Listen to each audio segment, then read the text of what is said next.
Hello everyone, welcome to learning classes. Today's topic is laws of exponents and power. आज हम क्या सीखने जा रहे हैं? Exponent and power. थोड़ा सा इसका बेसिक से स्टार्ट करते हैं फ्रेंड्स. ओके, बेसिक में देखेंगे. जैसे लेट सपोज कोई नंबर आपको गिवन है 8⁻3. ठीक है, तो 8⁻3 जो हमें नंबर गिवन है, इसमें फ्रेंड्स जो 8 होता है इसको हम बोलते हैं बेस, और जो इसकी पावर होती है ना ⁻3, तो इसकी जो पावर है इसको बोला जाता है एक्सपोनेंट या पावर. ओके, इसका अब मैं आपको दो फॉर्म्स बताने जा रही हूँ जो आपके एग्जाम्स में भी आती हैं, कई बार पूछते हैं. एक्सपोनेंशियल फॉर्म और एक्सपेंडेड फॉर्म. एक्सपोनेंशियल फॉर्म क्या होती है? जब इसकी जो आपको दिया हुआ है वो एक्सपोनेंट की फॉर्म में, दैट इज 8⁻3, और एक्सपेंडेड मतलब उस चीज़ को एक्सपेंड कर देना. ठीक है ना, जैसे हम बचपन में पढ़ते थे एक्सपेंडेड फॉर्म 218 की करिए, उसकी करिए, ऐसे ही इसको भी आप जो आपको गिवन है इसको एक्सपेंड कर दीजिए, खोल दीजिए. 8 × 8 × 8, 3 टाइम्स 8 है तो 3 बार खुल गया, और जो भी आपको नंबर जितनी टाइम्स गिवन होगा आप उसको उतने ही टाइम में खोल दीजिएगा यहाँ पे. ओके, तो let's start with laws of exponents. Basic का थोड़ा सा आपको समझ में आ गया होगा. ठीक है, first law is a⁻m into a⁻n. Okay friends, देखिए जो फर्स्ट लॉ है इसमें क्या है, आपका जो बेस है वो सेम है. बेस क्या है यहाँ पे? a है, और दूसरे का भी बेस a है. ठीक है, अगर आपके बेस सेम होते हैं और मल्टीप्लाई हो रहा होता है बीच में, ठीक है, बेस सेम होना. ठीक है, कीवर्ड इसका क्या है? आपका बेस सेम होना आपको देखना है, और आप मल्टीप्लाई कर रहे हैं, तो इस केस में आपकी जो पावर्स होती है ना, एक्सपोनेंट पावर्स, वो आपकी ऐड हो जाती हैं. क्या हो जाती है? ऐड. तो इसके हमारा इसका आंसर क्या निकल के आएगा? a⁻m+n. Okay, a⁻m+n. इसको मैं एक एग्जाम्पल से आपको बता सकती हूँ.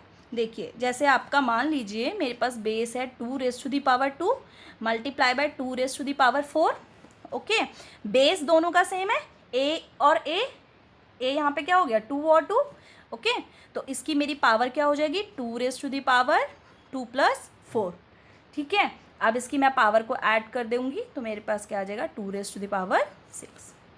ठीक है, ये आपका फर्स्ट लॉ है. Second law is a⁻m divide by a⁻n. ठीक है, यहाँ पे भी आपका बेस सेम है. क्या है? बेस हमारा सेम है a, और उनकी पावर्स हैं अलग अलग. ठीक, यहाँ पे भी पावर अलग थी, बेस सेम था. पावर अलग है, यहाँ पे भी बेस सेम है. और हो क्या रहा है बीच में? लेकिन डिवाइड हो रहा है. जब हमारा डिवाइड होता है, बेस सेम होता है, पावर्स अलग होती है, तो उस केस में आपकी जो यहाँ पे प्लस की जगह क्या हो जाता है? माइनस का साइन आ जाता है. तो मैं लिखूँगी a⁻m−n. ठीक है, a⁻m−n.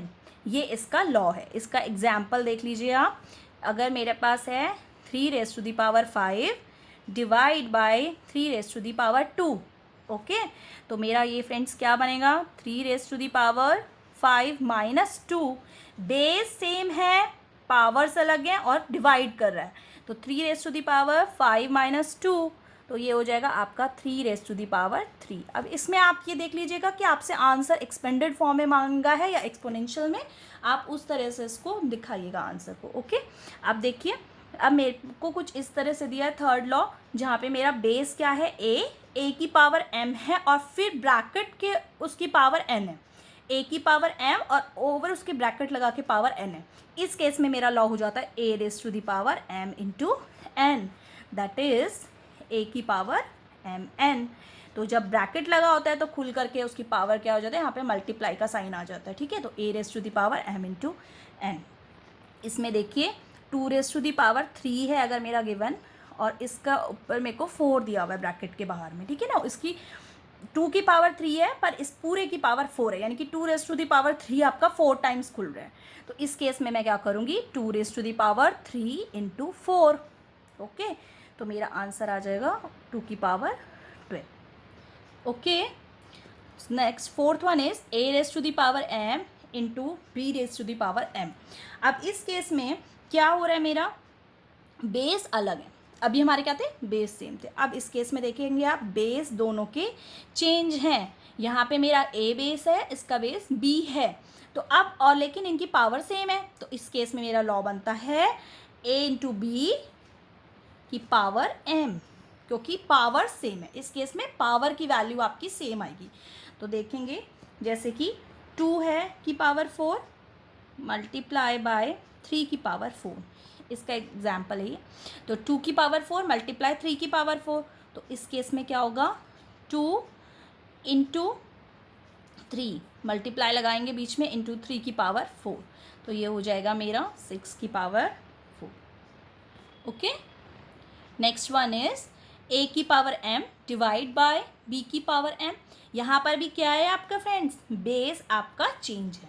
ओके, बेस चेंज है लेकिन पावर सेम है, तो इस केस में हमारा क्या हो जाएगा, डिवाइड में a अपॉन b की पावर m। ओके, इसका एग्जाम्पल है 12 की पावर 5 डिवाइड बाय 3 की पावर 5, तो इस केस में क्या हो जाएगा 12 अपॉन 3 की पावर 5, तो इसको अंदर वाला अगर मैं कट कर दूं तो 4 की पावर 5 आंसर है।